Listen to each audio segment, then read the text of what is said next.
첫 번째 1.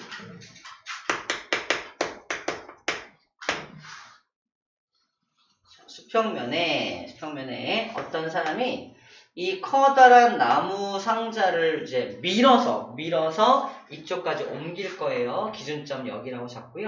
여기까지 밀 겁니다. 밀 거예요. 여기까지 밀 건데 여기부터 여기까지의 거리가 얼마냐면 100m야. 사람이 섰습니다. 손을 대고서 밀 거야.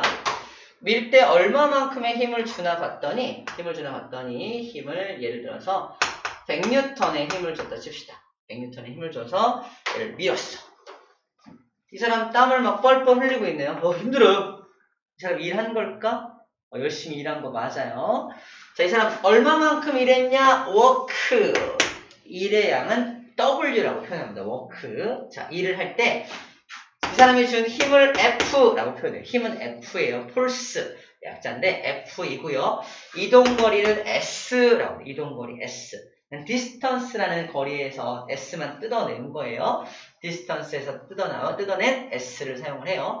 자, 일의 양을 구할 때 너 얼만큼 일했어? 라고 물어보면은 저 100N의 힘을 가지고 100m를 밀었어요. 그래서 저는 10,000줄 정도의 일을 했어요. 라고 말합니다. 일의 양, 그래서 내가 가한 힘 곱하기 이동거리로 구하게 됩니다. 힘 곱하기 이동거리가 2를 구하는 공식이에요. 힘의 단위는 뉴턴을 사용하고요. 이동거리 단위는 미터를 사용하죠. 단위는 뉴턴 미터라는 단위를 쓰고요. 다른 말로 줄이라고도 씁니다. 이렇게 줄이라고도 표현해요. 줄은 과학자 이름인데 그 사람의 이름을 따서 줄이라고 쓰기도 합니다. 같은 말이에요. 자, 일을 너무 많이 하면 근육통이 생기잖아요. 파스를 붙여요. 일은 파스를 붙이면 파스. 뭐예요? 파스? 일 많이 하면 파스 붙여야 돼요. 파스.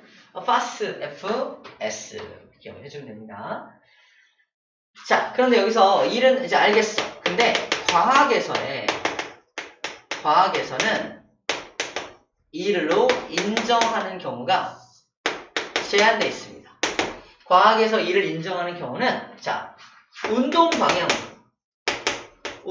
방향으로 힘을 준 경우만 인정을 합니다. 무슨 말이냐면 어떤 사람이 어마어마하게 무거운 물체를 들고 100m를 이동을 해서 이만한 탑자에다가 이거를 딱 올려놨다 치자. 이 물체의 무게가 엄청 무거워서 100N짜리 물체라서 위로 힘을 이렇게 주고 있는 거야. 그 다음 이동은 어디로 했다? 앞으로 이동했죠. 이렇게 이동했잖아. 이동 방향은 앞으로 간 건데 힘은 어디로 주고 있다? 위로 주고 있죠. 그러면 아무리 땀을 뻘뻘 흘리고 여기다 탁 갖다 놓더라도 이 사람이 일한 거야 안 한 거야? 일 안 한 거야. 운동 방향, 제가 운동하려고 하는 방향으로 힘을 줬을, 같은 방향으로 힘을 준 경우, 이런 경우, 운동 방향 쪽으로 힘을 준 경우, 이런 경우에만 일로 인정해 준다는 거. 아주 치사하죠. 그죠? 힘을 위로 주면 안 돼. 운동 방향으로 밀고 가야 돼. 아무튼 이래요. 그래서 운동 방향에 대해서 수직으로 힘을 준 경우에는 일로 인정받지 못합니다. 되게 좀 안타까운 일이죠. 자, 이런 경우가 첫 번째, 일로 인정받지 못하는 경우야. 일로 인정받지 못하는 첫 번째 경우가 힘을 준 방향과 운동 방향이 서로 수직인 경우야. 나머지 두 번째, 세 번째도 있는데 되게 쉬워요. 두 번째, 세 번째는 뭐냐면 공식만 보면 돼. 너 어떤 경우에 일 안 한 거야?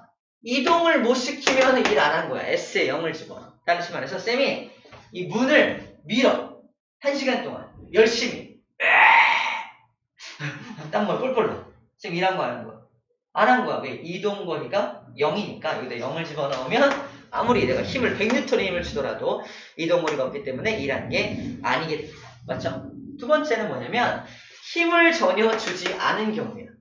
힘을 안 주면 일하는 게 아니겠죠. 힘을 안 준 경우. 예를 들어서 이런 경우가 있을지 모르겠는데 빙판길에서 어떤 커다란 얼음 덩어리가 푸앙 가고 있어요. 마찰이 없으니까 쭉 갈 거 아니야? 그래서 따라가. 뭐야? 뭐 가고 있어. 이 얼음이 막 가고 있어. 신기하잖아. 그래서 손을 띡 얹고서 같이 막 달려만 가. 쌤이 얘한테 힘을 준 게 아니라 이동만 같이 하고 있는 거거든. 힘을 준 적이 없으니까 일한 게 아니라고 표현하는 겁니다. 이런 경우가 힘을 준지 않은 경우야. 힘을 전혀 주지 않은 경우 또는 이동을 전혀 시키지 않은 경우가 일로 인정받지 못하는 경우가 되겠죠. 여기까지 딱 배우면 이제 어떤 문제를 풀 수 있냐면 계단 문제를 풀 수 있게 됩니다. 어떤 사람이 계단을 올라갈 거야. 어마어마하게 무거운 가방을 들고 계단을 올라갈 거야. 가방은 위로 드는 거죠. 가방의 무게는 100N이라고 칩시다. 그때 요 계단의 요 높이는 1m. 가로는 1m. 세로도 1m. 가로의 전체 길이 얼마야? 하나, 둘, 셋, 넷, 4m죠. 세로의 전체 길이 하나, 둘, 셋, 넷, 또 4m냐? 이 사람은 얼마만큼 일한 거냐? 힘을 준 방향으로 가는 것만 인정을 받기 때문에 가로로 간 거는 전혀 인정받지 못합니다. 세로로 간 것들만 인정받으니까 이거만 인정받아서 전체 4m만 인정을 받는다. 이해되죠? 너 얼만큼 일했어? 물어보면 저는요 100N의 힘을 주고 있는데 제가 올라간 거리가 4m니까 4m만 집어넣게 됩니다. 이해되죠? 무슨 말인지? 그래서 전체 400줄만큼의 일을 했습니다 라고 표현하게 되는 겁니다. 자, 여기까지가 일에 대해서 우리가 이해하는 부분입니다. 이게 일이구나. 과학에서는 치사하게 일을 수직 방향은 인정해주지 않는구나 라는 정도로 정리해주면 될 것 같습니다. 여기 곁가지에 나와 있는 2번, 3번의 내용이고요. 이런 것도 일이 아니야. 책을 읽어. 힘을 준 적이 없죠. 책을 읽는다. 열심히 공부한다. 이거 일한 건 아닙니다. 힘을 줘야 되고 이동을 시켜야지 일로 인정을 받는 거예요. 과학 공부를 한다. 음악을 듣는다. 이건 일하는 게 과학에서는 일로 인정받지 못하는 경우들입니다. 됐죠? 이렇게 그 얘기가 쭉 정리되어 있는 거고요. 그 다음에 이 얘기를 좀 해볼게. 중력과 일의 양인데 다시 얘기한다. 선생님의 몸무게가 얼마였죠? 몸무게가 얼마였지? 좀 아까 썼었는데 588N 그죠? 588N 588N이야. 어떻게 나온 값이죠? 쌤의 질량에다가 뭘 곱했죠? 중력 가속도 9.8m/s 제곱이라고 하는 가속도를 곱해서 나온 것이 이거야. 그죠? 그래서 어떤 물체가 이렇게 있는 거야. 자, 어떤 물체가 있다. 이 물체가 10kg짜리 물체다. 얘를 위로 들어 올릴 거야. 힘을 줘야겠죠. 얼마만큼 힘을 줘야 들어 올릴 수 있을까? 이겁니다. 정답은 이 물체의 무게를 이겨야 들 수 있죠. 그럼 이 물체의 무게가 얼마냐? 무게는 98N입니다. 그렇죠? 질량을 무게로 바꾼 거야. 곱하기 9.8한 거거든. 그럼 98N의 무게를 갖고 있는 물체니까 내가 얼마 힘을 줘야겠어? 98을 이길 만큼 힘을 줘야 될 거 아니야? 그래서 98보다는 좀 더 큰 힘을 줘야죠. 만약에 97로 주면 들 수 있어 없어? 못 들어. 98을 주면 들 수 있어 없어? 딱 평형이니까 원래 못 들어. 하지만 98.000001만 돼도 쓱 올라오겠죠. 그래서 내가 줘야 되는 실제 힘은 98.000001만 돼도 들어 올릴 수 있겠죠. 근데 과학자들이 약속한 거야. 야, 98.0001이나 98이나 거의 비슷하니까 그냥 98N을 주면 들어 올릴 수 있다고 하자. 98N이면 들어 올릴 수 있다고 하자라고 약속한 거야. 그래서 이 10kg짜리 물체를 들어 올릴 때 들어가는 힘은 몇 N이다? 98N입니다. 라고 말한 거야. 뭐만큼?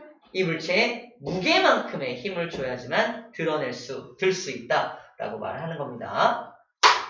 그래서 10kg짜리 물체를 여기 10m, 10m 높이까지 끌어올렸다면 얘는 얼마만큼 일한 겁니까? 저는 힘을 98N의 힘을 줘서 10m를 끌었으니까 저는 80줄만큼의 일을 한 겁니다. 라고 구해내는 거죠. 맞아요?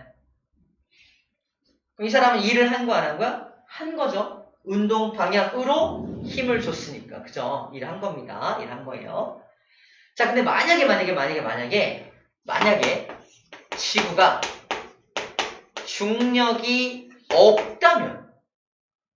중력이 없다면 이 물체는 무게가 있어 없어? 무게가 없죠. 무게가 없으면 이 물체를 들 때 힘이 들어 안 들어? 이미 둥둥 떠 있으니까 힘이 들지 않아요. 그럼 일을 할 수 있어 없어? 일을 할 수 없다. 그래서 중력이 있으니까 이런 일도 하게 된 거야. 그래서 이렇게 일하는 걸 뭐라고 표현하냐면 중력에 의한 위치 에너지. 중력에 대해서 일을 했다.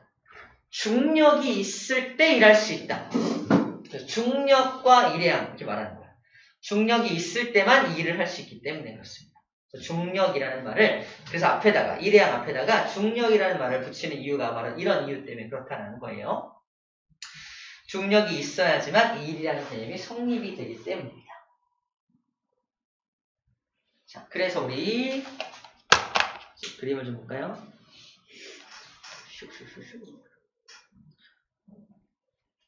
이 두 개 그림을 볼게요.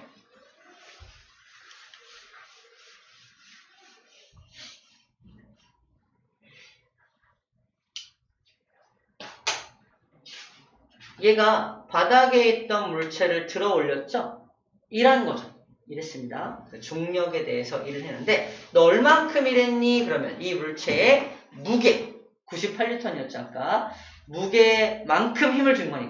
무게만큼 힘을 준 거니까 무게 곱하기 들어올린 높이를 하게 되면 일한 양을 구할 수가 있겠죠. 왜? 물체의 무게만큼 내가 힘을 준 거니까 내가 준 힘이나 물체의 무게나 동일한 거잖아. 그래서 물체의 무게 곱하기 들어올린 높이라고 해도 일의 양을 구할 수가 있게 되겠죠. 그죠? 두 번째, 사과가 밑으로 떨어진다? 이거 일한 걸까? 내가 일한 건 아니야. 그치? 하지만 지구가 일한 거야. 지구가 중력이라는 힘을 작용하고 있지. 자기가 중력이라는 힘을 작용해서 얘를 중력 방향으로 떨어뜨리는 거 맞잖아. 이건 지구가 일을 한 거야. 그래서 이거 누가 일한 거야? 지구가 일한 겁니다. 그래서 중력이라는 녀석이 한 일, 중력이 한 일이 얼마다? 자기가 작용한 중력 곱하기 떨어진 높이만큼 일을 하게 된 거죠. 꼭 사람이 일하라는 법은 없는 거야. 이 중력도 일을 할 수 있다. 사람도 일을 할 수 있다. 어쨌든 힘을 주는 주체는, 힘을 가할 수 있는 녀석들은 일을 할 수 있구나라고 정리해주면 되는 부분입니다. 그렇구나. 그럴 수 있구나. 자, 밑에 일의 양이 0인 경우, 자, 아까 설명 다 했었는데, 전혀 힘을 작용하지 않고 쭉 가는 경우, 아무리 힘을 가해도 이동거리가 0인 경우, 힘을 준 방향과 운동하는 방향이 서로 수직인 경우, 이런 세 가지 경우가 1로 인정받지 못하는 경우가 되겠습니다. 자, 마지막 1과 에너지인데, 이거는 이렇게 설명할 수 있을 거예요. 우리가 알고 있는 에너지, 뭐 위치 에너지, 운동 에너지, 뭐 역학적 에너지, 열 에너지 등등 여러 가지 에너지가 있는데 에너지의 단위로 줄을 써요. 무조건. 에너지는 줄이라는 단위 씁니다.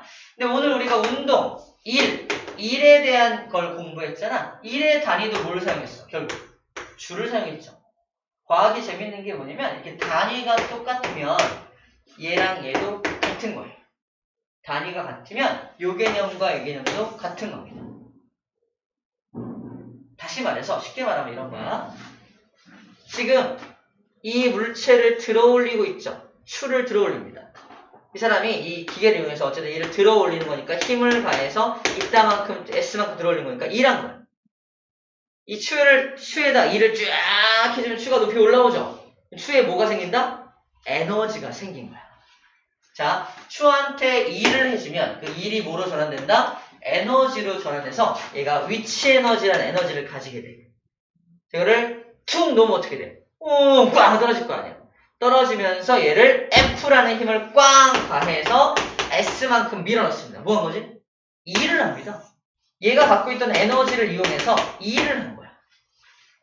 처음에 내가 일을 해서 에너지를 만들어줬고 그 에너지를 이용해서 일하고 있죠.